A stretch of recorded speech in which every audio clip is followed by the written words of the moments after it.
All right, we're live on the YouTube.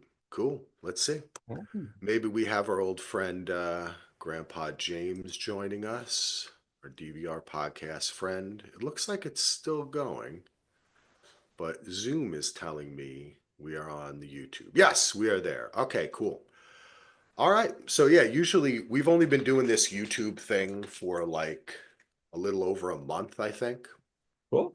Um, we're late to it. We started, when I say we, is me and all the other people we podcast with, started podcasting about Lost, which is another No, very deep, emotional, yeah. psychological show So that you want to hear a funny thing about Lost? yeah, My son did not sleep for the first year of his life, and I was writing my dissertation at the time. So I thought, my wife, she was done doing sort of like all the stuff that she could do, so she could have like 3 hours to sleep.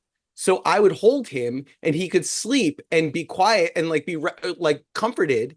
yeah, And so at first I thought I'm going to work on my dissertation, and then I realized that they think I'm on drugs if I work on my dissertation at like midnight to like yeah, 3 a.m. yeah, And so back then, right, this is 2008, yeah.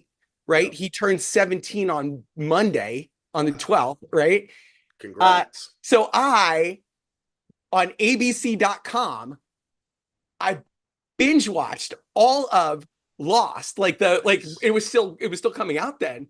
I'm Yeah, convinced if he watched Lost today, the opening, that boom would yeah, happen and he'd fall asleep like that. I yeah. mean, he just would. Yeah, no, I loved Lost. And then, Yeah. people are like, oh, second season, the first couple episodes suck. Well, that was like an hour and a half for me, right? Like that was like 2 nights for me, right? That's so interesting you That say was that binging because before binging was a thing. yeah, well, you know what? When we used to cover the show, that's something that we talked about all the time, which is because that was new, right? I mean, it was 2007, 2008. So we would be Yeah. talking about the show and we'd say, hey, you know, it's funny when people watch this show in the future, they're going to binge it. So us talking about all these minute details of every single episode, Yeah. they're going to be like, hey, I just watched 4 episodes in a row. You know what I mean? Like I could Yeah. see the arc more than Yeah. you can. Yeah. So it was very, and we think about that now. I Yeah. mean, you know, you kind of learn over time. But Yeah. we all started talking about Lost and That's so still a lot of it. So I love it. What a good we show. we did we've been in and out of YouTube, but now we're just trying to do it more because I guess what has become popular is people just listen to YouTube, Yeah. Hmm. right? They put it on their phone, and if they have YouTube Plus or whatever the hell the thing is, they can close their phone. You have to pay Yeah. extra to be able to do it and listen to it like it's a Yeah. podcast. Yeah. Yeah. So it doesn't matter the image. I think most of the people who listen or watch podcasts on YouTube are listening, not watching. Right. So us Yeah. being an Yeah. image is like they're not, thankfully, Yeah. they're not looking at us too much. It still does make me a little nervous, though. I have to admit, I don't like being on camera Right. 100%. Yeah. I Yeah. don't know about you, but I still feel like, I've been doing it a lot, so I'm kind of like yeah, doing I don't know. It is what it you is. get used to it. You get Yeah. used to it. Also, the thing is, nobody is really like staring at you too hard. No. When I was first trying to figure out YouTube, and this was like in 2000, I think it was like Westworld series, I mean, season 1 or 2 we covered, and I was going to do a live show the next day, so I wanted to do a little test and then erase it, and I accidentally went live for like 40 minutes while I was just sitting there at the computer, and then I didn't realize it until hours later. I was like, "What the Yeah. fuck is this on the thing?" And it was me sitting there just like this. Right. Right. And I was like, I, oh my God, did I do anything weird here? Like, did I pick my nose that or was right. Right. stand up Right. naked or something? That's like the I best, didn't, but that's like the I best didn't do B-roll anything. ever, man. You should have Yeah. saved all that. That would have been your Uh, B-roll for all of your Instagram stuff, I man. could have just, instead of going like this, I could have just cut to Yeah. Yeah. video of Video myself, stuff. right? Like they should, Yeah. Oh my God, I think we just invented something live I know. here, which is There- why doesn't Zoom or someone have a button that when you mute your video, it just, you can record a video. So you're like this when you're like paused, so the Right. person still sees you. Yeah, yeah. Because it feels a little One of the uncomfortable. original, and so funny, one of the original video platforms, Adobe Connect, which I don't even know if it still exists, had that. Is that you could pause it and it paused your face. It just paused, but it Okay. did. And it, yeah. Oh, that's it. Well, you know what? I I've been couldn't. doing these video things since before, like since before Skype. I mean, maybe Skype was then, but we were doing this Oh, like all yeah. the way back. Yeah. So Yeah. Okay. yeah. Well, you know what, though? You just gave me the idea, which is I'm going to change this picture to just a picture of me. I'm going to take a screenshot where I'm like this. And then as soon as I pause, that's what it's going to go to. So everyone will feel like I'm still there. And maybe some people won't notice. Because my co host Heath, there you go. My co host Heath has been tricking me lately, where he's been going like freeze framing, like it froze. And I'm like, Heath, are you there? But he's an actor, so There you go. that's a different kind of thing. All right. Feeling good, chatting a bit on the YouTube. Let's see. Yeah. Look, and see, nobody's even watching us right now. They'll watch There you us later. go. We can start the podcast. So I'm going to hit record and then we will get going. The thing I wanted to ask you is I have this titled, the title you used, Thunderbolts, an Allegory of Recovery from Trauma. Yep. Love Does it. that sound like a good Sounds good to me. Love it. kind of title there to go with? Yep. I do feel ostentatious when I say allegory, but I mean, I figure it's the only thing I could, Yeah, I like because it it though. isn't I really a think it morality is. story. I think allegory is and everybody's loved it. Everybody's picked it up. Yeah, So it's been I good. Yeah. like that. Yeah. So I was trying to say how the Thunderbolts deals with trauma, but I like an allegory of But it recovery. really All is right, a represent. They are really, yeah, we'll talk about it. But they it really is. are. It is a visualization. It really is. It's the best that theater can. I don't want to. Never mind. Let's go because I'll just talk about it and then we won't Psyched. have any of it on in the can. There we go. All right, My poor here we family. here we go. I'm just gonna do three, two, one, and start the pod. All right, everybody, welcome back to Daily DVR. My name is Axel. We've got a very special show for you today. My old friend, a guy I grew up with in Springfield, New Jersey, Woo. Dr. Aaron Brinen is here to Hey, talk to us. How you doing, Aaron? I'm doing well. I'm doing well. How you doing, Axel? I'm doing fantastic. Today we're going to be talking about Marvel's Thunderbolts. Little what's that little thing called? Spoiler alert. No, the New Avengers, Oh right? yeah, They put a little asterisk. That's what I yeah, was looking for. Asterisk, the New Avengers, an allegory of recovery from trauma, which is what we're going to be talking about. How this film has touched so many people in its depiction of mental health. And Aaron is an expert in this field. We're going to get down into the film. We're going to learn about him. But first, I do want to remind you all that you can go to dvrpodcast.com, find out about all the great shows that we have covered. This week, or I should say next week, we are going to be covering a new show on HBO or Max called Duster with Josh Holloway from Lost. It's kind of a 70s crime thriller. I think we're going to be doing a little intro episode on Monday, but this series drops Thursday night, and I think we're going to be recording on Fridays. So that goes 8 or 10 episodes. I think it's 8 episodes. That's going to be a real fun one. That'll be Andy and Solo and myself. We're going to have fun doing that. I just recorded a show with Gina talking about her European vacation on Daily DVR, which everyone should subscribe to. I hope you've come here from the many other shows that we cover. And also a thanks to our patrons at patreon.com/DVR. We love you all. All right. That's all my intro stuff. Let's get into the Thunderbolts. Before we talk too much about the movie, the reason why we're here is because you wrote an article for Psychology Today, yeah. and it was about the movie. And I stole the title, of course, for the podcast, An Allegory of Recovery, which we both agree is good shit. I like it very much. Thank you. But Aaron, who are you? Why did you write this? Um, we know, like I said, this movie has touched people because of the mental health issues that it brings up, and you're a mental health expert and a doctor, and in cognitive behavioral therapy. I mean, I think you studied with the man who like invented it, right? I did. So Yes, give us yes, more. yeah.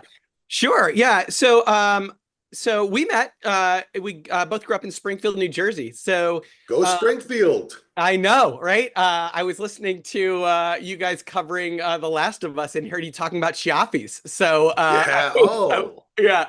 So I was all excited. Um thank you for so listening. I know, of course, and so I've kind of had this sort of long and winding road, and along the way, I became a psychologist, and so part of that journey, I originally my goal was to study, I studied post-traumatic stress disorder, right, which is a very Okay. specific reaction following a traumatic event, and we're going to talk about that probably today, as to better understand what some of the characters are dealing with in the Thunderbolts.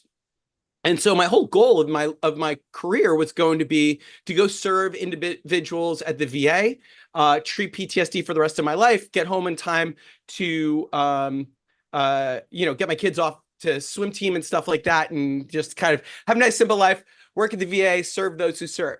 Along the way, I ended up meeting Aaron Beck, who created cognitive behavioral therapy, and I slowly started to work with him on developing a treatment for individuals with schizophrenia and other schizophrenia spectrum diagnoses, who are least likely to engage in psychosocial treatments, meaning the talk therapies. And I helped co-develop this treatment called recovery-oriented cognitive therapy. And that's really become this work that I've done now over the last 10, 12, 15 years, or probably, yeah, gosh, I don't know, probably like maybe 15 years in sort of Time keeps doing on this work. slipping. Yeah. So it's been really That's rewarding, awesome. and just really great work. And so at the height of the pandemic, my family and I decided, it's a really good idea. Let's move from outside of Philadelphia to Nashville, Tennessee. So I'm at Vanderbilt University Medical Center now. Where I collaborate with people on research. I still get to serve individuals, which is really exciting. And actually, I've been able to come back to some of my first love, which is serving individuals who have post-traumatic stress disorder, and continue to do my work with individuals with psychosis, and do research. And even I have a book coming out for individuals with psychosis, written directly to them, called Living Well with Psychosis.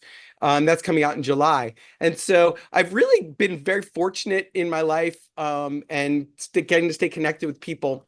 And so last Saturday, we went to go see Thunderbolts. And my wife, my son, who's turning 17 on Monday, which that's bonkers, right? I'm taking it. We're like at the end of July, we're going to Penn State to go tour for him to look at, which is And where I went to school. and the crazy part about it is, even though now that we're old men, Right, we're like, who cares? I'm a little bit older than you, right? Like right, I'm right, like yeah, yeah, a year and a half, maybe 2 years older than you. right, right, yeah, But let me tell you something, my friend. For the rest of my life, you will always be younger than me for sure. because you were in my sister's grade. Oh, for So sure, yeah. just because it's my little sister, so the fact that you have a 17-year-old and my son is 12 Right. is like doing my head in. I'm like, wait a Yeah, second. yeah, How does frickin' Aaron Brinen have a kid older than my kid? He's right, younger than me. right, But right. that's just the way the brain works. It's Oh, just an yeah. amazing. But I saw it on the same day. Did I you? saw Yeah, it with my son who was 12. So you were obviously very affected by this film. I was. Were you No, expecting to be affected by it? No. And I have to say, I have been so in my years of watching movies, I have had some really brutal spoils. So for example, when The Force Awakens came out, um somebody spoiled Han Solo. I don't, this is a spoil to anybody who has It's not seen okay. Force Awakens, That but one it's you been a can couple spoil. years. But that Han Solo died. Like, so somebody ruined that, and that crushed it for me. Oh I have been man. really fortunate because I did not know, and this is also for The Last of Us. I did not know what happened at the end of the first episode of The Last of Us. Okay. Right? And That's so good. my wife and my son both knew. So at the end of that episode, when this horrible thing happens, wait, is it the first episode or the second? Oh, it's the I think it second was the second. Yeah. second That's episode, okay. right? So they both look over at me, and I'm sitting here like this. Oh. That's how I was with my wife because I've played the games. Right. And they So I crawl knew it was over going to and they happen. just Yeah. hugged me because I'm like, and Oh, that's so sweet. I'm like, what I was like, and I literally was like, what the happened? And Yeah. then, Oh and man. so, but I also for Thunderbolts, really because I hadn't read the comics, I didn't know about Sentry. I think some vaguely thing I heard about, sort of, also big spoilers everybody, like sort of the Void Sentry connection, sort Okay. of, but like I didn't really put too much stock in it. um but I didn't know that much about what the movie was about. I knew it was a team. I knew that it was the team up. I knew it was sort of like they were the Bad News Bears go fight the villain, right? It was like the not Okay. Avengers fight. That's Right. all I really knew So about it's the like movie. this suit.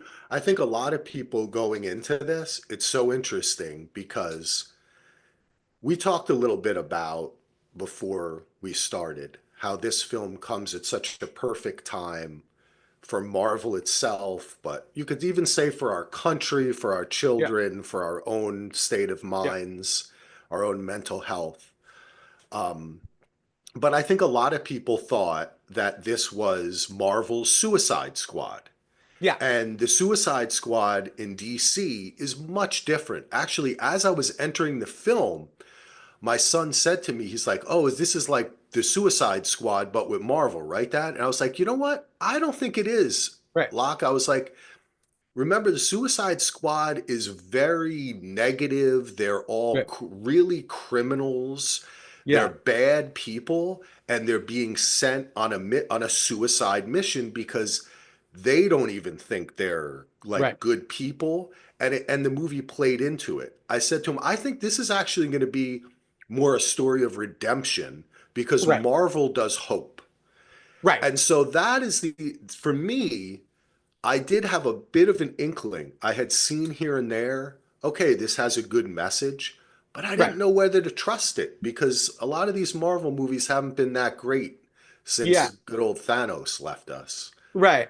Been the Um, multiverse thing, I think this is kind of funny that a movie about the mind, which is a multiverse in itself, can kind of right. solve the multiverse problem.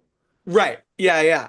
And I agree with that. Yeah. And so I didn't really know. I mean, like, I mean, I know people didn't like Quantumania. I know people didn't like, I mean, I think people liked Doctor Strange like enough. Um uh I'm I always sort of, I approach all movies, does it serve its purpose, right? Like that's sort of the Yeah. question I ask when I enter a movie is did it serve its purpose? And if it didn't serve its purpose, um then I don't like it, right? Yeah. And if it serves its purpose, right? So like, I like um, that. and so It's a good way of you thinking know, about it. and so I think there were parts of, I mean, I also think like Quantumania like doesn't really stick to me because I can't really pull up a lot for me. So clearly it didn't stick with me Yeah. much. I found uh I can't even remember the name of the movie now. So that clearly Immortals, right? Not Immortals. Eternal, was it the Eternals. Eternals? Yeah, yeah. Yes. Like that. I was just like, Oh yeah, that was a will this great thing cast. end? I was like, I Yeah. was really displeased with that, right? Yeah. And so, but I think that there was nothing that gripped me. I saw this really interesting, um, and I think you're right about the idea that Marvel does hope, but Marvel also does that it's people in a movie. and one of the things that Jacob really pointed out was the reason none of us care recently about Marvel is that it's lost its claustrophobia. And if you watch most of the early fights and everything that happens, there's a claustrophobia to all of the fights and Yeah. everything that's happening, right? It's like Realness and immediacy. you're Yeah. fighting, like even, like even in Civil War, right? That final big battle between the three of them, right? Between Iron Man, Winter Soldier, and Captain America. It happens in this claustrophobic environment. Even the airplane hangar is still claustrophobic because there's stuff coming at you, like you don't know where stuff's coming from. It's almost like the opposite problem. It's like agoraphobic, like where's stuff going to come from? Can you get away? Right. And so, but it's that like, but I saw this really interesting analysis of why Civil War worked and why uh um the dawn of justice didn't work, was that there were these human problems and tensions that were happening in Civil War, right? So Peggy Carter dies, or whatever that, and so everybody is under emotional strain, and the Sokovia Accords happen. So all of these human things are happening, and then that's where we get those tears emotionally. Yeah. And then Yeah. everything It blows has up. And resonance. none of that happens it's just a whole bunch of superheroes banging into each other in the other movies, Yes. right? Yeah. Um, Like a just like a puddle of CGI yes, where well, that's a beautiful way to say it. Yeah, that's a everything good way to say it. it just So when so yeah, that's an interesting aspect of it yeah, because I like the way you said that claustrophobia because it reminds of, or I think anyone listening who's a fan, it reminds you of the elevator scene with Captain America, right? Like, which is an essential part. You think about those characters, but you're right in that the reason we love the early Marvel is because we followed the story of Steve Rogers, we followed the story of Tony Stark, we had an investment in it. It yeah, wasn't just what robot they turned into or yeah, what big strength they had. Their vulnerability and their humanness was what attracted us to them. And when you, I mean, if you eat, it's that's why I haven't been as happy with the Marvel movies mhm, since Thanos. I think they've been trying to find what they were doing. They've had problems with actors where they had to replace them.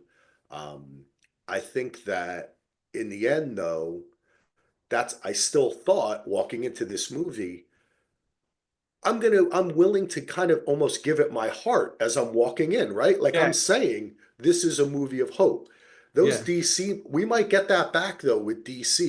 I Oh, think James Gunn with the new Superman I love is James. going to kind of bring that back because Yeah, he's even said this Superman's corny and he's kind of like a little bit naive. He wants to help people. The Zack Snyder stuff, I don't know what that was like. You yeah. could write a whole, I'm sure, psychology paper Oh yeah, on the mindset of that, like right. big bad Superman kills people, like what that type of giving Yeah, over to your aggression and your yeah, anger and feeling as though that gives you some sort of power when in effect a film like this and what I think Marvel tries to show is that giving into that it's just like Star Wars, the thing we all grew up with and love, yeah, yeah, right? You don't want to give into the dark side. You want to yeah, try to help yeah, people yeah, and that's why this film, I yeah. mean, we should get into the film too So, now. so to What get a back to great your movie. original, to get back to your actual original question is, was I prepared for this? No.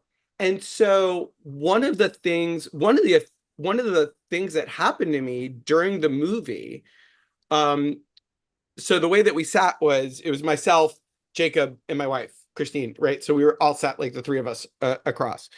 And so the movie starts. I mean, and obviously it starts with her standing on top of the building going, I stare out into a void, right? And Yeah. I'm like, whoa. And I'm like, and I mean, just from the top down. And he can just feel it off of me. I mean, like, and my hand goes down and he just can feel like, and it was really sweet. And so and he could just tell like this movie was really, it just, it affected me to see recovery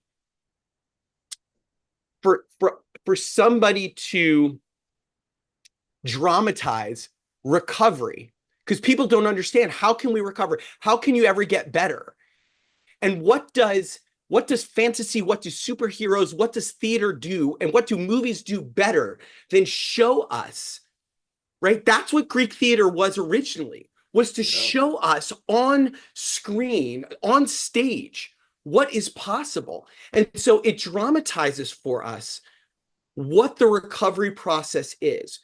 And so when she says, if this is the best place, let's go find the worst. He could feel, he reaches out and grabs my hand because I started bawling. And it Wow. was so amazing. And just because I was moved, because it's like to see my life's work. I mean, and listen, it isn't bad to have like the fucking Winter Soldier and all these people. And it's just to see it represented and to see that work validated. And then to see them, and listen, I believe that all people have the ability to flourish and recover. And to see each one of those people find their way through the forest and to recover. And the fact that they picked up on all of these nuances of it, which we'll talk about, it was so powerful to me. And everybody from US agent who is such a douchebag, right? Like, I mean, like literally, if he had taken a long walk off a short pier, I would not have given a fuck. Yeah. I mean, I don't mean to be that way because there are people out there, but to see him recover and then ultimately to feel this shame of like, oh wow, this is the journey that he went on. And then you start thinking about like this, like he was sold out, right? And to see all of these different characters and to see them all come together and to see this idea that we recover together. And I think it also then, I kind of what you said at the beginning before we started taping, it is this way in which kind of now that they're simplifying and seeing like it's almost also a way in which sort of like Marvel is sort of going like, we're going to sort of make things better and simplify and come together to do better and move forward. I mean, I think this could Yeah. also be really curative for them too. But for me, it was so powerful. Dinner afterwards, my family just let me talk. So the next morning I woke up at like about 6 a.m. and I pounded out about, I think it was like a 2,000, maybe 3,000 word blog. And then I basically cut it down and I had the 1,000 words by the time my family woke up. And I had it posted and it was up by Sunday night. It was on Psychology Today. And so it just, That's and awesome. then you said, I said the same thing to my son. And then I wrote to you, you want to do a podcast? That's Yep. awesome, man. Yeah. Yeah. I can hear it in your voice and you Yeah. get Yeah. choked up about it and I can feel Yeah. that too. And that is the transformative nature of film. And that's why, I mean, that's why I do podcasts. That's why my entire life is theater and film and acting and directing and video. And this is the stuff that I love because Yeah. as you know from I'm a person who has been I've had cognitive behavioral therapy both in North Carolina and out here in Portland. Yeah. And part of learning about that too is learning about the aspect of creating your own story, right? That Yeah. we create our own stories and what we Yeah. tell ourselves and Mm-hmm. how we move through this world is of our own creation. And Mm-hmm. we have that power. And Yeah. what's when we see other stories told like this, it gives those watching the feeling that I have the power to create a story. Not Yeah. only a story like this, but to take control of my Mm-hmm. own story. Yeah. And whether that is a story of depression, anxiety, post-traumatic stress disorder, recovery, Yeah. illness, whatever you're going through, right? Tough Yeah. times. It is those stories and having hope and trying to see a future, right? And pinning a Yeah. past, having something concrete to hold on to that allows us to go forward. That's why I think in this film, the fact you talked about um, something being so confined and claustrophobic, and Yeah. we open the film with them trapped together. Yeah. And that's basically, that takes up about, because when I watch a movie, I watch it like I'm breaking down a script, right? Yeah. So Yeah. I'm looking at the film, and if I say to myself, if I was a producer, I say, I'm going to make this movie. Why is this? First of all, this movie is a little bit cheaper. Why? 30 to 40 minutes of the movie takes place in one room with Okay. with a little bit of CGI, some effects, some gunplay, but mostly just acting. It's like a play. The beginning of it Okay. is almost like a Waiting for Godot type thing Yeah. where they Yeah. have to escape and get out. And that decision that they make, and don't worry, we're gonna have full spoilers. You can talk, we're talking full Yeah. spoilers. Yeah. So it's gonna be in the show notes. Yeah. Um, that decision that they make to me spoke to a decision, to making that decision together, though individually, to have to put their asses together as four people and Mhm. climb out like that, that only Yeah. together could they escape, could they Yeah. go up out of the darkness Yeah. into Yeah. the light, Right. right? It's so Yeah. metaphoric, Yeah. but it's also really cheap because they're in one room, Yeah. right? For a long Yeah. period of time. Yeah. Then it opens up and the movie costs more money. But they Well, actually but I mean, then have to, they go to the Watchtower. The yeah, Watchtower. I mean, that's got to that's be a 15 minute. 15 minutes of the that's movie is true in the too. Yeah, Watchtower, yeah. and then It, it's in then 10 minutes is in the 10 minutes is in the attic. yeah, that's true. I mean, like, I mean, now if you're really gonna say it, like, I'm Yeah. like, my But brain. but you picked up, but that was your son who came up who said that idea about the claustrophobia, Oh which yeah, is yeah, but that's true, right? You go, but it's also like music, like the old Pixies, where it's like soft, loud, right? right, yeah, Like you yeah, go do rah, yeah, do yeah, yeah, do yeah, yeah. ah, like Oh yeah, that. It kind of brings you back and forth. But anyway, yeah, um, the thing that really and the thing that really introduces us to these ideas of post-traumatic stress and all that hardcore, because Yelena does, the opening monologue is about depression, right? And what is she going to do with her life and the loss of her sister and the disconnect she has to her father, who is right. so effervescent and loving and fun, but still ignores her, which is Right. something we see. Yeah, Welcome to fatherhood and welcome to yeah, dad's yeah, America.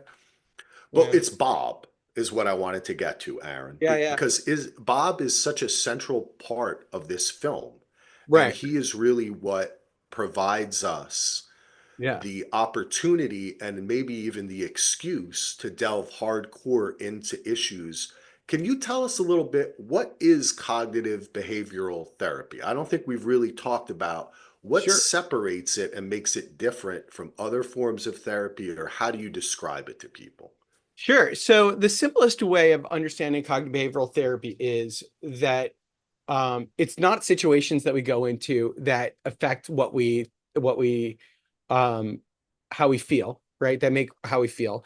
It's what we tell ourselves and ultimately what we do. So, for example, if I was coming on this podcast and I told myself everybody's going to think my ideas are really stupid, or they're going to think I'm a baby for crying and crying in front of my kid, they're going to think they're going to think I'm a pussy.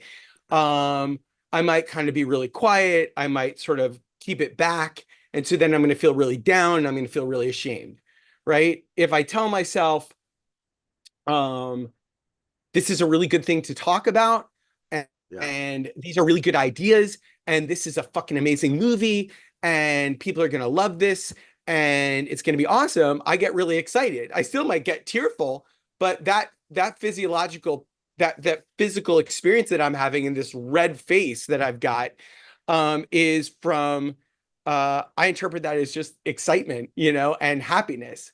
And so it's the same discussion about sitting next to my son and becoming emotional, right? So the same situation, but it's what I tell myself.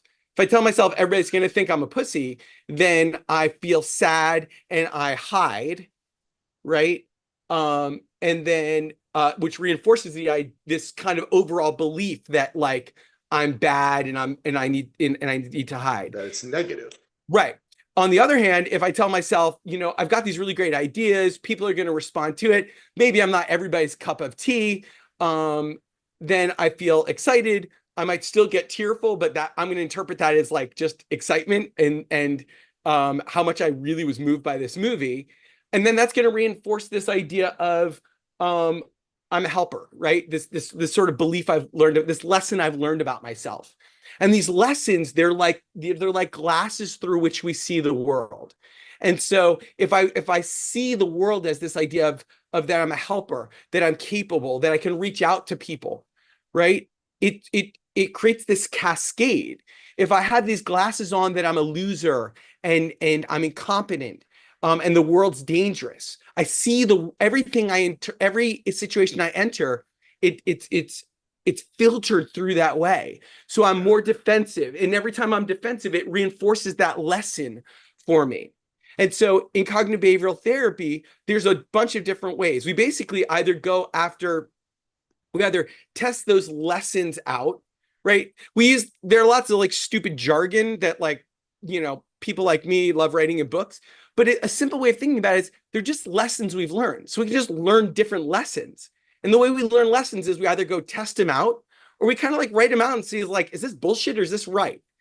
And so if we go out and test those things out, I might go out and I might go on a podcast and talk about the fact that you know, I was really moved. And then I'm going to see. And at the end of the day, I'm going to go home. I'm going to see, actually, my older brother actually is coming to stay with us tonight. And, if I'm not dead when I go home, I'll be like, okay, I survived, right? And I talked about some of my mental health struggles on a professional podcast, and I didn't die. Actually, it was one that was sort of through the federal government, so they had to like edit it and stuff like that, and so it took 3 months to come out. So I recorded it, and so I said, okay, am I going to die? And then 3 months later, it came out, and then I listened to it, and I thought, am I going to die? And I tested it out, and what I learned was, no, I didn't die, and I felt really good, and I felt like I helped people. And then I got all of this evidence coming in, and I learned I'm okay. And so there's all these different ways that we could test those things out, like by going out and trying them out. And then there's also other ways are just sort of looking at evidence and sort of evaluating the things we tell ourselves. And so there's lots of wonderful treatments, ones that people have heard about, like dialectical behavior therapy, acceptance and commitment therapy, cognitive therapy, CBT. They're all under this umbrella of what we call CBT.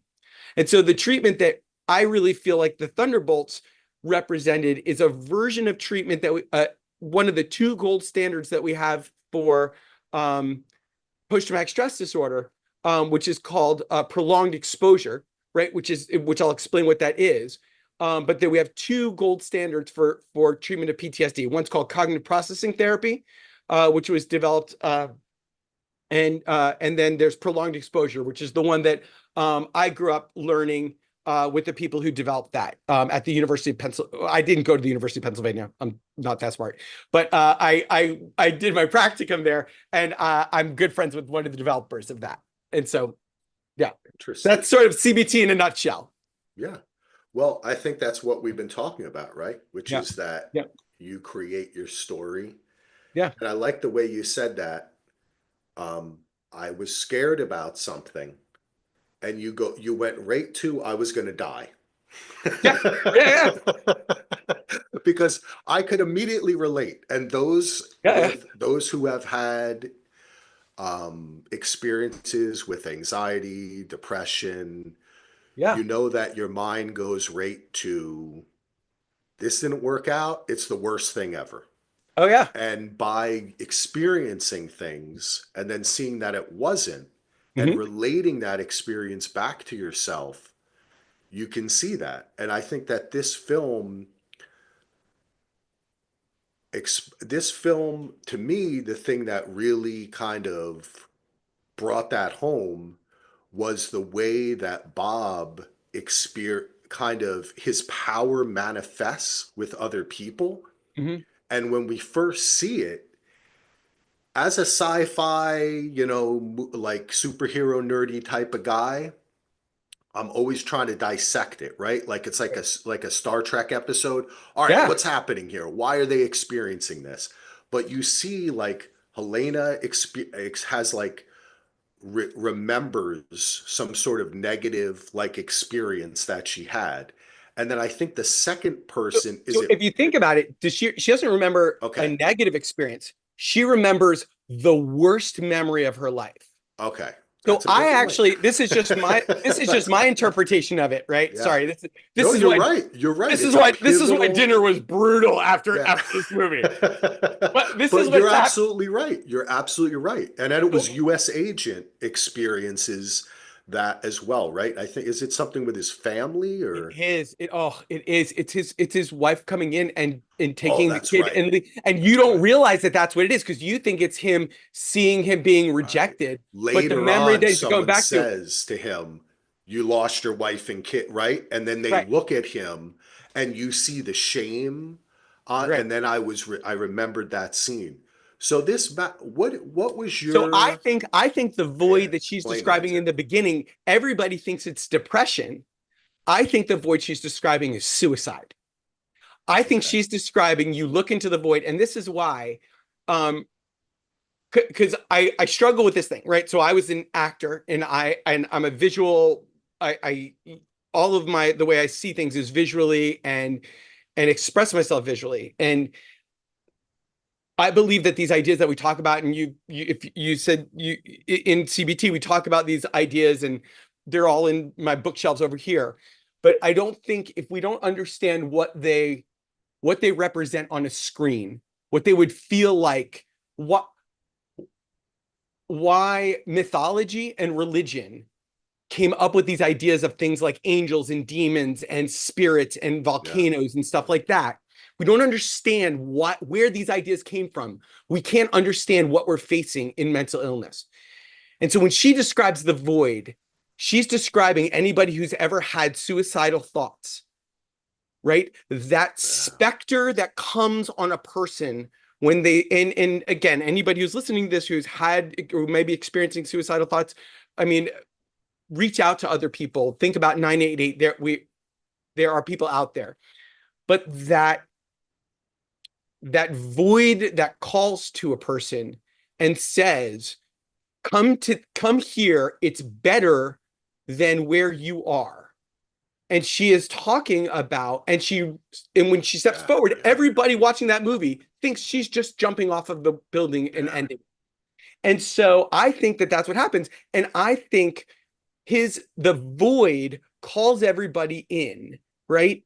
And it's this way that these trauma memories, right? These trauma memories are so linked to depression and suicidal ideation that we assess for them at the same time, right? So if somebody's undergoing treatment for PTSD, we're assessing for major depression at the same time. At this, we because we're treating them at the same time, Yeah. right? And so I think that that's what the character of the void is actually suicide. I don't think it's depression. That's interesting. Well, no, I think that makes total sense because you're also what playing in this sandbox of superheroes and, is life or death, Yeah, right? And so she is, if you think about it as well, and you go back and you think about the way that her sister died, yeah, which is being somehow erased. Like, she yeah, went for that. That was the bargain for the Infinity Stone, and she's like erased. And then she mentions it later. It was actually twice because she came back and then was gone again, and they had to. So, yeah, anyway, that's these superhero things. But yeah, I think it just illustrates that you're right. yeah, The life or death, the idea that is what she is thinking about because these characters take everything to that utmost level, right? Yeah. That's why we're playing, as they said, with gods and monsters. Yeah. They don't mess around. We're the little, I mean, when you're talking about where do religions get the ideas, if you take it all the way back, what is Marvel? For God's sake, there is Thor is a character Right. in Marvel. That tells us what they really are, which is these allegories for our lives, these mythical creatures. Yeah. Um, and I think that's right. I think that void that takes over. What did you think of Bob having Bob? Um, he had you go into it in your article, which is Yeah. going to be linked in the show notes, and everyone can read I it. will- Um, but you go into how they have the character has a previous meth addiction. They Yeah. show the scene where his father is being physically abusive to his mother. Yeah. He himself, when we're introduced to him, and I think he really makes the movie, right? Oh yeah. We don't even know where he comes from. I think those of us in the know of these figured out that he had to come from inside the room. He was one of the experiments, right? Like Right. we knew Right. that before it happened. Even But I didn't know, even I don't know the character Sentry. Like I knew he came from the yes, like, like I we knew he know, had to be right? something. Yeah. Like it And wasn't they such show the case. If right, you right. if Yeah. you eagle-eyed, it's you don't have to be that eagle-eyed because they do the Right, whole Marvel like slow pull in and it's right, like yeah. it's an open box. But talk a little bit about I want to talk a little bit about Bob because he is so central to this. And then he obviously forms a connection with Elena.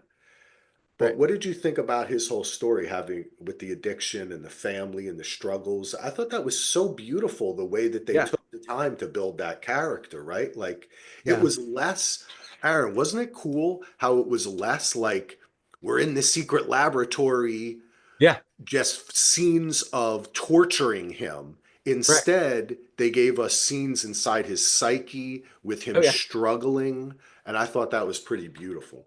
Yeah, you never see him. You only see that one scene, which is actually after they've made him Right. and he's killed and he's destroyed everybody, which is the one like the ultimate like trauma memory, right? Yeah.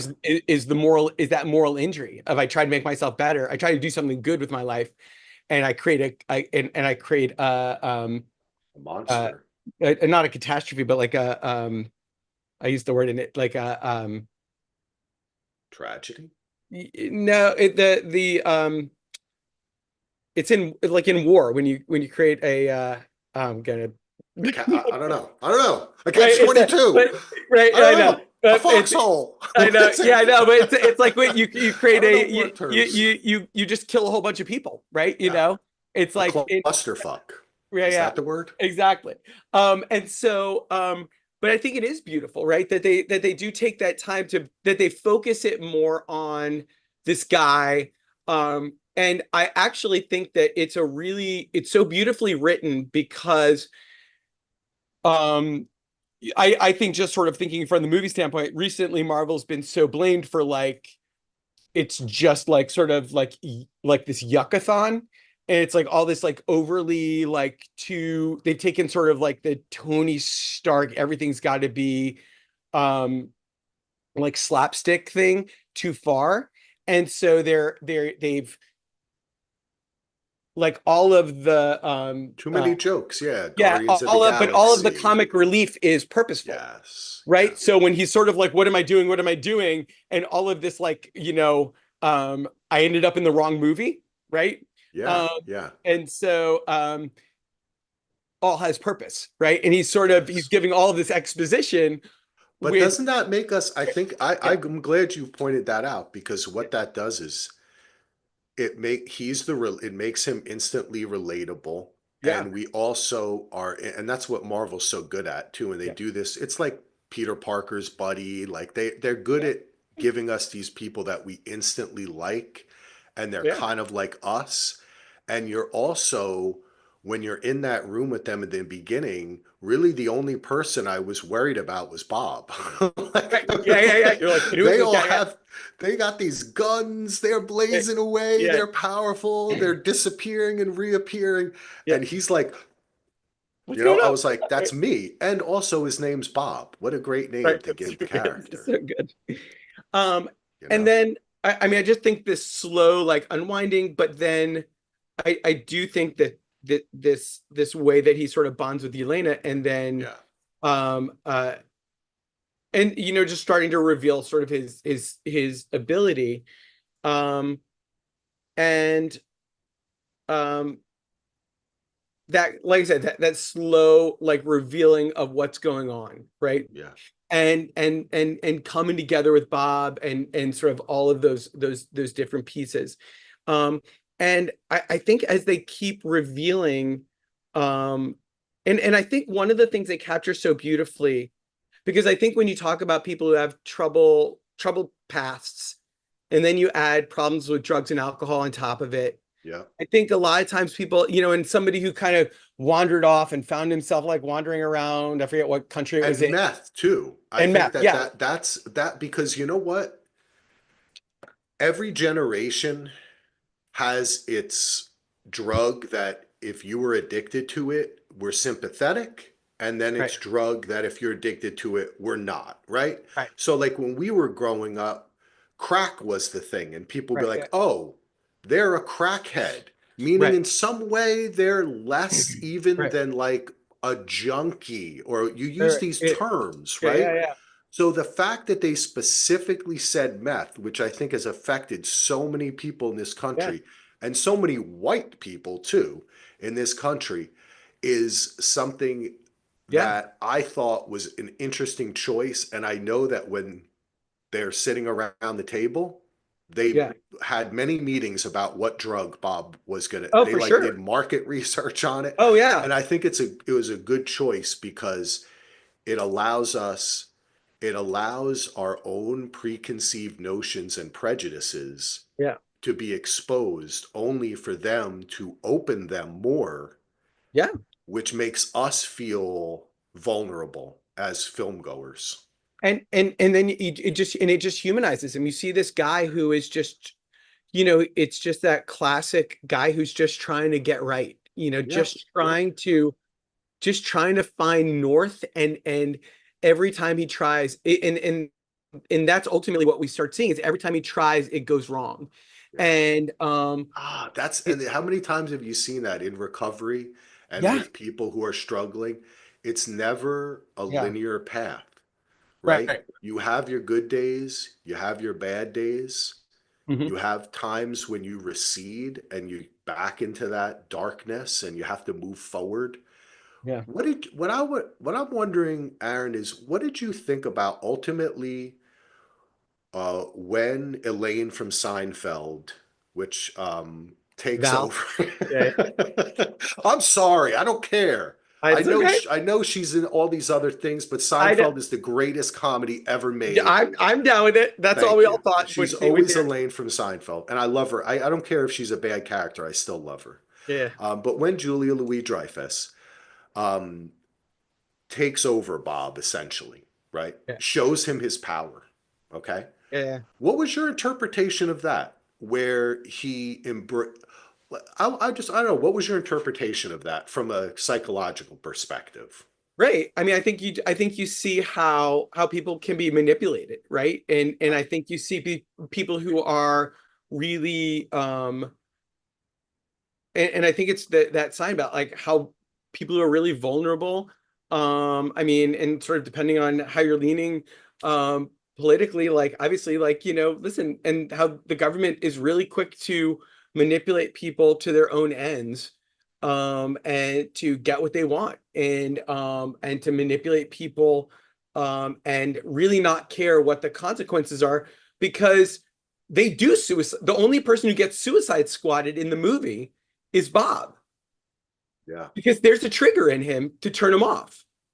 And yeah, so it is, it is that way in which we as a society view those with mental illness, serious mental illness, as we we as a society can view those with mental illness and serious mental illness as disposable.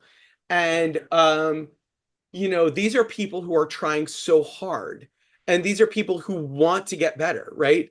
This is a guy who, and as we see as he goes on this journey, tries over and over and over again to be successful. And so, and here's just one more fucking person who just, puts their foot out instead of their hand out. And we as a society are so quick. I mean, like, let's just take methadone, right? We make methadone so aversive and hard to use in order to overcome problems with opioid use disorders.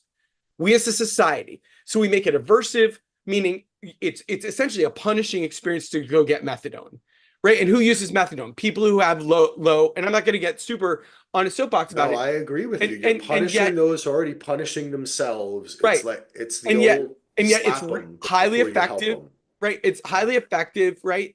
And so it's, and here's a guy who's struggling, like, the least of his problems is probably the meth, right? Like, once we kind of get in there and figure out what's going Yeah. on.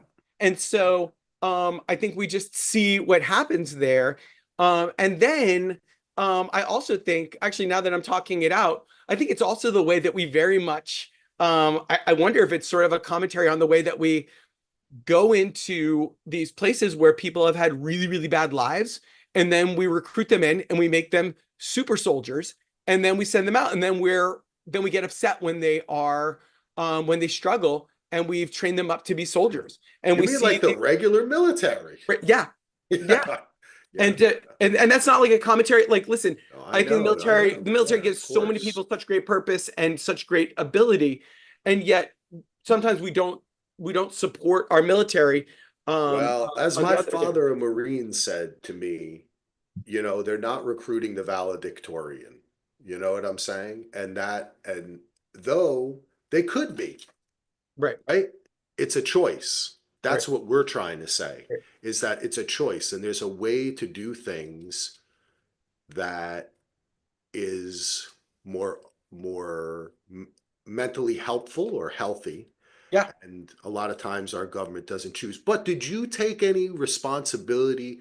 Do you think it says anything? Do you think Bob's turn? Because by saying that, I mean, you're saying he was manipulated, but do you think that he has any responsibility for that turn? What does it say about Bob himself? What do you think the film is trying to say anything about him? Or because I'm just interested because that was a point for me as a viewer, right? Right. Where the allegory started to fade a little bit. And that's okay. The So film doesn't have to have a perfect allegory, yeah, but you're helping me see that manipulating part because he right, obviously does come around. And in the end, he's a member of the New Avengers, right? right, Like right. it's a Yeah, yeah. happy ending. So But I think I don't know. I think in the next, not the next beat, but the two beats later, I think we actually see why. Okay. And I think I think when we really look at what's happening in that moment, I think we can all, and I think this is this fallacy of I've got this great colleague, Mandy Bitting, and I think she got this phrase from somebody else. But I always attribute it to the person I heard it from. Is that we have this fallacy that people need to pull themselves up by their bootstraps and take their own responsibility. Um, um, Bob, I don't think was around when they were handing out bootstraps, and I think Yeah. the bootstrap factory went out of business in Bob's town.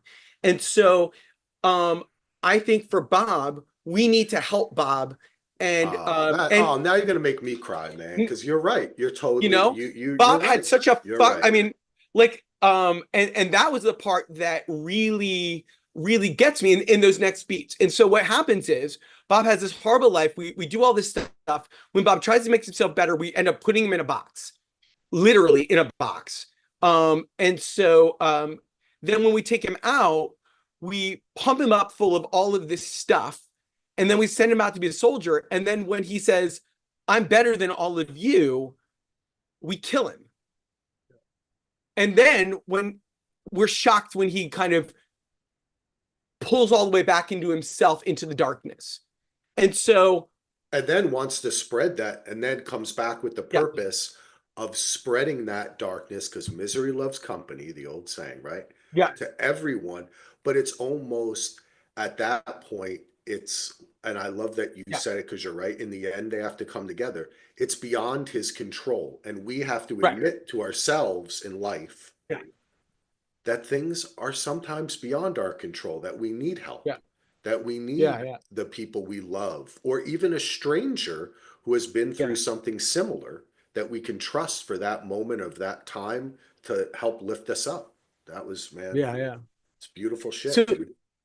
So the thing that really got me, and this is because I do think so. I think in a perfect allegory doesn't mean that it is a textbook to be taught in a psychology Right. class. Yeah.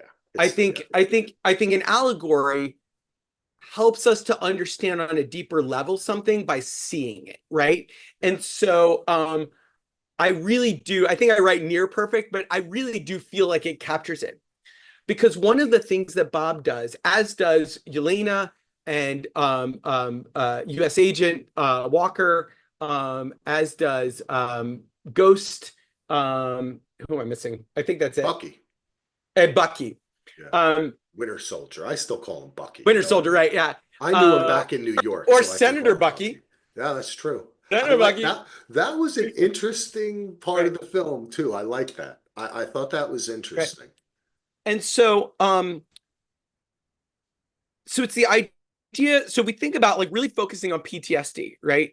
So PTSD is like a phobia to a memory. So a phobia is like that intensive fear, right? So you have a phobia to a dog. If it says dog's this way, you go that way, right? In the opposite direction. And so the problem with doing that with a memory is wherever you go, the memory comes with you.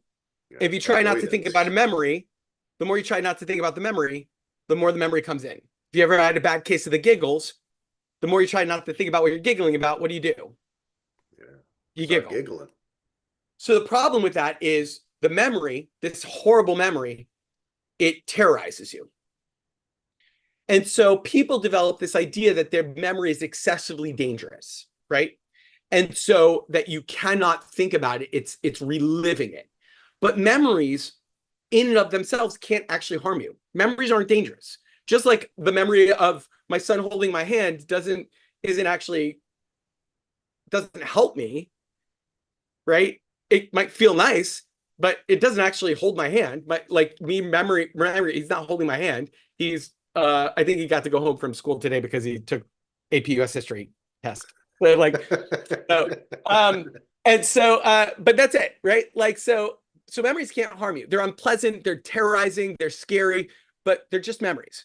And so one of the things we need to do in treatment is, and there, like I said, there's sort of these two main treatments is we if avoiding the memory is maintaining PTSD, what we need to do is not avoid. And that's what we call exposure.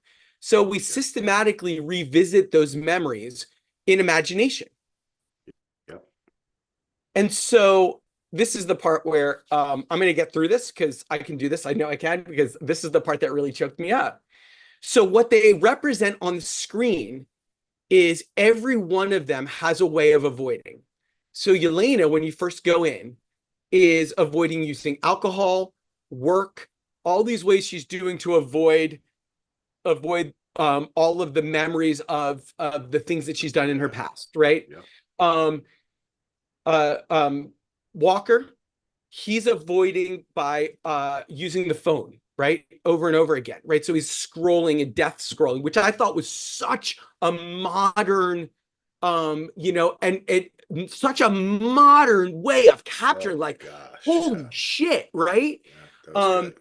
right? Ghost, her trauma is medical trauma and systematic racism and minoritization, right? Like all of this medical trauma. Um, they don't really give her much screen time, so you don't really see how but like you kind of get the sense that she's avoiding too. Um, Bucky in the Falcon and Winter Soldier, he does go through therapy and does do Yeah. some work. Yes. Um, It's I funny did, because a lot of his takes play like he really laid the groundwork for me to the entry to this for this film yeah, because his character had I watched we podcasted that show and I the watched and his character in the Marvel mythos is one who has gone through so much. Yeah. And like he said, he's like 95 or 100 and something years old. Uh, You know what I'm saying? Like you got that on top of it. So on one hand, I think he's referring when he says my, you know me, my past is fine. There's nothing to look at. On one hand, I think he was referring to the fact that he's really done a great job in therapy. On the other hand, I thought this was a genius thing. You've got all of these people who are sort of like of our age, probably actually younger than our age, right? But then you've got a World War II person, our grandfather's age. Yeah, What boomer. happens when you ask your grandfather what happened when you went to war? They said Yeah, nothing. yeah, My exactly. grandma sent me a Yeah, salami. We all ate it and we got ptomaine poisoning. That's all you'd yeah. ever hear, Yeah, right? for us it was it makes me think too. For us it was Vietnam. How many of our friends' dads or Right. uncles or teachers, Mr. Yeah. Murphy, didn't Mr. Mr. Murphy Oh, yeah, yeah. I think was in Vietnam. What happened? So Nothing, like you right? They wouldn't yeah, say they don't anything. want to talk about it. Right. They don't So I want thought to that they was, want to avoid it. and so all of these characters are avoiding, right? And so one of the things that I thought was really interesting, and so obviously Bob is avoiding. So Bob avoids through meth, through running away, right? And Bob avoids the memory by finding the safest. When he goes into the void, he finds this is the safest spot I can. So he's sitting there. He's huddled on his blanket. He has his Rubik's Cube. I don't know if you noticed, I think his clothes change. He's in these like corduroys. It looks like he's in these like 1970s clothes, like from when like he was a kid. And Yeah. and what happens is he races down. It was so heart-wrenching because you get the sense of like how an intrusive memory comes in and you brace for it until it's over. And what does he say? He goes, "Oh, don't worry. This is the nicest, most comfortable place I could find." And then the whole attic starts shaking and he goes, "Don't worry, it'll be over in a second." So it's bracing for the intrusive trauma memory that comes in, and then he waits, and then the memory goes subsides, and then he just waits, and it comes. I think it comes three. I think it repeats like one or two or maybe three times while the scenes are going on. Um, but each of them has to go, and when they go into the void, they have to sort of they face their memory. They learn that the memory can't harm them. But I don't think if you notice, because Yelena, you see her go through all of these, which interestingly is not the way that we actually treat PTSD, but I didn't give a shit, right? Because I thought it was this really interesting way of as you go through, right? Um, because the interesting thing about it is the memory never changes because memories don't change. You file them away. What does she learn? I don't need to fear this memory. So the memory keeps happening. The memory, when she tries to change it, when she tries to prevent it, when she tries to Yeah. manipulate it, the memory attacks her. Yeah. When she sees it and stops trying to fight the memory, she can move to the next memory and she can move till she finds Bob. Yeah. It's And beautiful that is, stuff, man. it's the ultimate, it's habituating. It's like ironically, it's like watching a scary movie over and over again. The first time you watch it, it's scary. If you watch it 100 times, it's not scary Yeah. anymore. And you start noticing all of these factors of it.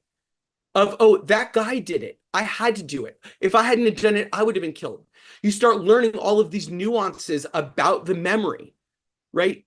No matter how horrible that memory was, you learn stuff that you don't learn when you're avoiding the memory.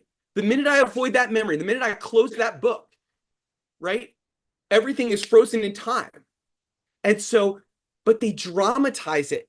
They let you see what that process is like as this memory unfolds, right? And that happens over and over again. And so when Yelena and that sorry, so when they all come together and Yelena goes, she gets it. And she turns and she goes, "Oh, this is the safest memory. Let's go find the most dangerous memory." She recognizes that staying in the safest spot, you don't have to fear any of the memories. And that's when they start that journey of facing each of these memories. And they all go to do it together. And that part I think is so you just see how no matter how bad it is, he can face each of those. Um, and I think I write in my thing, the chef's kiss is how when people are dealing with mental illness, there is such shame in some of those moments. And so while it's such a funny scene, um, the chicken scene, right? The Yeah, Mexican scene. when Bob is high on meth, and he talks about it earlier too. He mentions it in Shame, and I think yeah, that's when that comes back. And do you know who do you know who he processes it with in that moment? Who was that? Who he talks it out with? I don't He remember. talks it out with Walker. Yeah, He who goes, has "What's so much going shame. on, man?" He goes, "I was high on meth. I'm so sorry." Yeah. He goes, Oh yeah, that's right. That's right. Yeah. and so isn't it interesting that the guy who like The they were twist. like the worst, they come together because who are the two people on the team who experienced the worst shame? Yeah.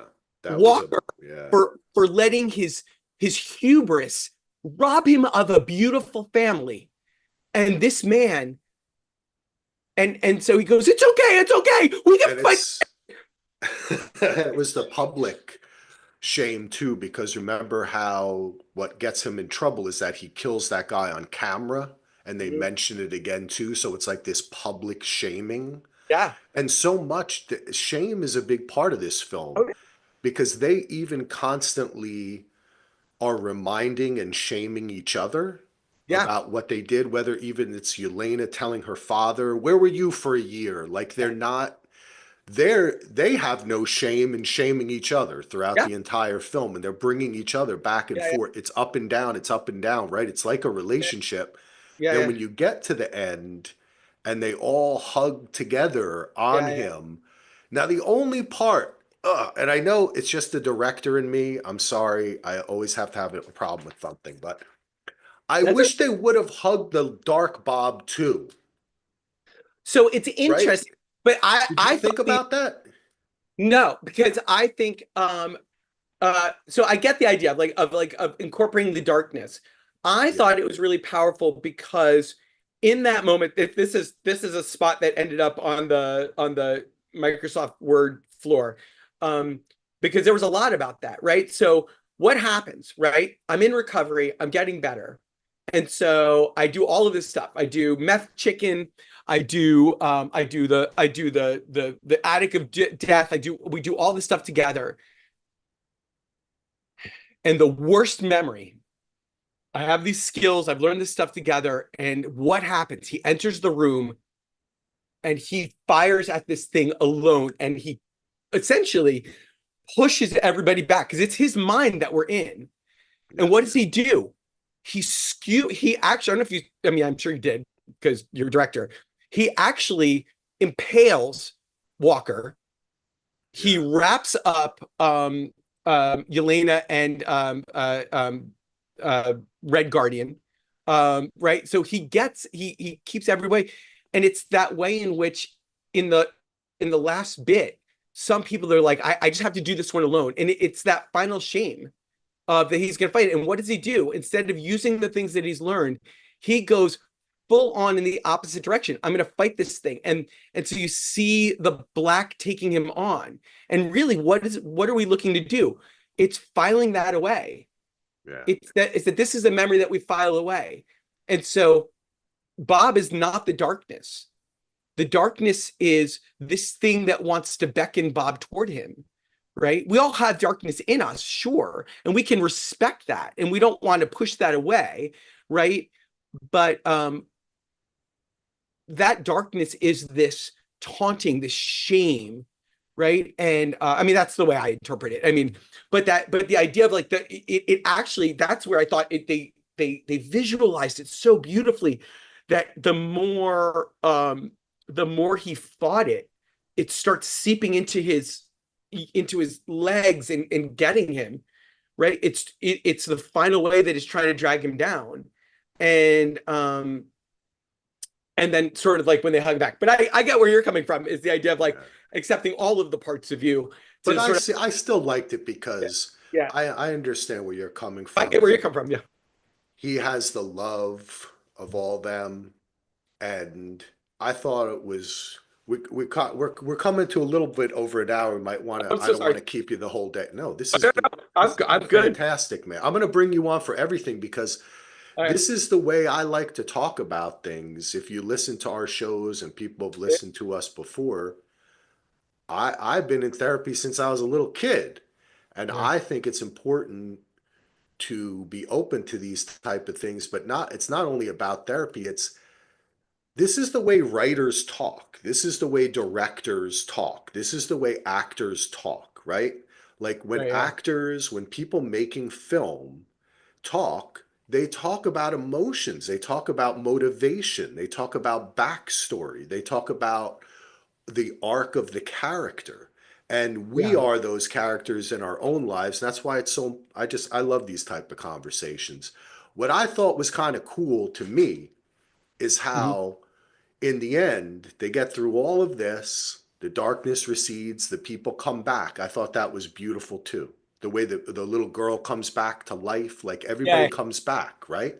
Because it kind of spoke to me about the power of the mind and Mhm. Yeah. Yeah. rebirth and everything. But what I thought was this is kind of a little funny, and at the end, where Bob is still part of the team, and they're like, and they're like, "Hey, Bob, what are you doing?" He's like, "Well, I'm reading this book over here." In the end credits when they become like the new Avengers or whatever, Yeah. right? Like Bob's still there. Yeah. I look forward to them continuing this, and I think that Disney has done like the Inside Out movies Yeah. and movies that deal with emotions and feelings. And I don't know. I think to me, if you ask, obviously we had Trumpito elected in Yeah. 2016, and then we had this pushback, and now we have this word we call woke, where if something is trying to teach you something or be nice in any way, mean Right. people on the internet can say, or they want to be racist or sexist or anti Semitic or Yeah. homophobic or whatever they want to be, they have the excuse because they can say you're being woke. But a film like this, I like the fact that it's kind of Yeah. this is what woke quote unquote is about. It's just about reaching people in an empathetic way. It's about taking the stories that we are told and using them to spread understanding and love and hope and healing, and not how much we can smash through walls or each other's faces, because we have enough of that in the real world. But that's So to isn't that what like Marvel, isn't that what these stories always were? I Right? think they I- were, yes, but That, they that, obviously culture co-ops them in different ways, and. But I yeah, the guys who wrote these were a bunch of hippies fucking taking acid and walking around Central Park or wherever they were, and then coming back and writing about Thanos and all this. right, right, yeah, yeah. This is Um, all creative dudes, and women, of course, the, too. the thing I love at the end, and I think this is where again I think they just put another just wonderful period on the end of it is um and a lot of times we see this, and again, I sort of argue that I don't actually believe that. I know in the comics that they represent the Sentry and Void as multiple personalities, right? And I could come for a whole other thing about my feelings about multiple personalities, Oh, okay. I but wasn't aware of that. yeah, Okay. yeah. Oh, that's what I mean, listen, that's what I saw on, like, when I after the movie I do go and binge like, all the stuff that I Google. on it. Before that, I do an embargo. But or schizophrenia, or like people do all kinds of stuff. And I'm like, I don't think that he had a grandiose delusion, right? I believe that ultimately he was a god. He had godlike powers, and he said, I'm a god. I don't think that's a grandiose delusion. I think that's just he was accurate, right? If I can think about you flying through a wall and you fly through a Yeah. wall, I'm not grandiose. I am. But I think one of the things that you see after an episode of any mental illness experience, a lot of people, they have this piece where they don't trust, a lot of people don't trust their minds.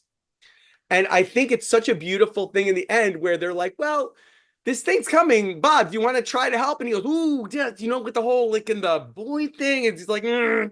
And they're like, maybe you could try a little bit. He goes, maybe we don't, right? And so again,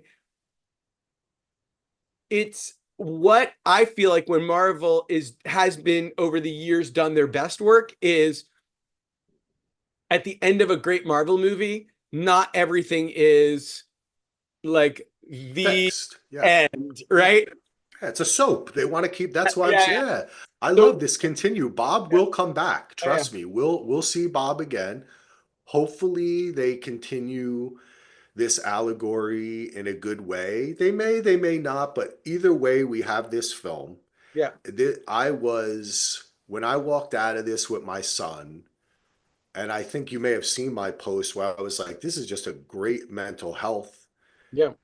story," and I got to talk about it with my son. He was invigorated by it, and Oh, it just goes to show, regardless of what you're trying to, if it is in this film, there was a bit of teaching there.